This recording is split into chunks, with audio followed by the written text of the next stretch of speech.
আমি এটা খবৰ আছিলে আজি একৰ্ডিংলি আমাৰ এটা টিম আমাৰ ডিটেইল কৰা আছিলে আমাৰ আইচি ডিচুবাৰে এটা টিম চেজ কৰিলে একৰ্ডিংলি আমি চেজ কৰি আহি পেলাই ক্লাব ৰোডত এজন ল'ৰাক আমি নামটো আছিলে তেখেতৰ আজিজুৰ ৰহমান ঘৰ গোলাঘাটৰ এজন ল'ৰাক ডিটেইন কৰোঁ আৰু তেওঁৰ পৰা আমি কিছু ড্ৰাগছ কিছু পইচা এটা সাসপেক্টেড পিষ্টল বহুতখিনি আপত্তিজনক সামগ্ৰী আমি জব্দ কৰিব সক্ষম এখন বাইক এখন বুলেট এখন বাইক পাইছোঁ বিভিন্ন ধৰণৰ মানে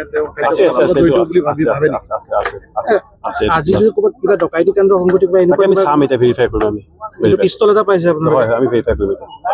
আৰু অধিক দামী এটা মোবাইল উদ্ধাৰ কৰিছে হয় এটা দামী আইফোন 17 আজিজুৰ ক'ত থাকে যোৰহাটৰ ক'ত থাকে যেটো গোলাঘাটত থাকে ঘৰ গোলাঘাটত কি কৰে তেওঁ ইয়াত মেকানিক বুলি কৈছে চাওচোন আমি কি হয় কিন্তু যোৰহাট ৰেজিষ্ট্ৰেচন হয় আমি চাই ল'ম তেওঁৰ নামতে আছে নেকি বাইকখন না চাই ল'ম এতিয়া গম নাপাওঁ এতিয়া ইনিচিয়েল ষ্টেজ পিছত ক'ম আমি